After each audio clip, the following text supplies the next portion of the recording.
last year. Your quarterback's back, here. Regime's in second season. Yeah, How different? leaps. I would say leaps and bounds. Leaps and bounds different. Obviously, the main difference is having Kyler out there. Like we didn't have Kyler or really see him at all last training camp, except in shorts and a t-shirt watching practice. So feel a lot more comfortable and confident with him out there. Obviously, he's one of the best players in the entire NFL, one of the best football players in the world. So he definitely does one or two things in practice that not too many other quarterbacks can do, which obviously helps our offense, helps me, helps the receivers, helps the O-line, helps Drew Petzing's offense, because if not everything's perfect, Kyler can make it right.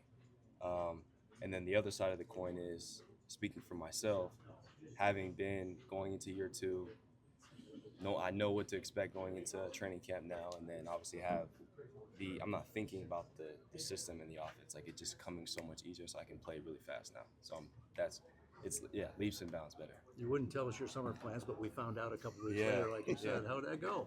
It was good, honestly. Like, I can't, if I could like put a measurement on it, it was like a 12 out of 10. It was like, if there was a unit that I could measure, it was a 12 out of 10. It was everything I could imagine and more. Everything went perfectly right. I didn't slip up, didn't fumble over my words. The whole day honestly was one of the best days of my life. Truthfully. How'd you propose? So I did it so she's, at the time she was in season in Portland. She plays for Portland. So there's a Rose Garden in Portland, like 5 minutes outside of downtown. And I did it there, and she had like a couple guidelines. One, she had to have her nails. So for the women here, her nails had to be done. So she was actually in Arizona the day before, and so this happened Friday, June 14th. Okay. So we got done with OTAs on Wednesday the 12th.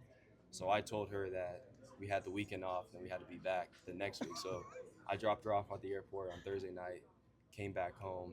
She had practice the next day, and this was about a 2 or 3 month process. And the other thing was, we knew that the proposal was on the horizon because we've been together for 6 years. So women out there know that you guys start giving your husbands a little nod, like, hey, when's the question coming? So I wanted to make it as much of a surprise as I possibly could. So I communicated with her agency in probably February, March.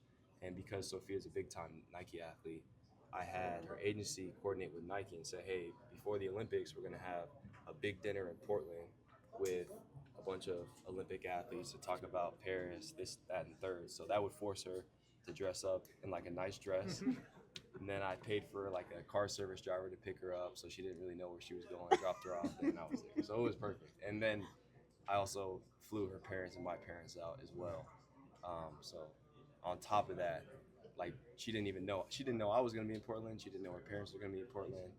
And the pictures and just the raw emotion was priceless. So, The wedding's going to have to be spectacular. Yeah, you know that, right? It's going to honestly, it's going to be hard to top, though. Honestly, like, for the men out there, man, like, if y'all looking for, I don't think you could top what I did. So. Was she shocked? Details, right, JT? The details. Was she shocked that you were so organized? No, because she knows, like, I'm that type of dude. So I don't half-ass anything in life. So I'm not gonna half-ass like one of the biggest moments of our lives. Were you nervous at all at any point? Yeah, I was. I felt like I was gonna play a football game, honestly. Yeah, was really nervous, but it worked out.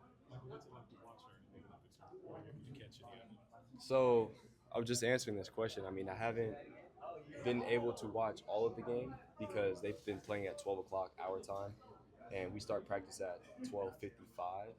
So I'm able to watch like the first 20 minutes. Now on those 2 days, like, normally I get out to practice at probably 12:15, but those 2 days I was telling somebody over here, like, those 2 games she had, I'm like one of the last ones out now because I'm just trying to stay on my phone as long as possible. But it's really cool to watch her. Obviously,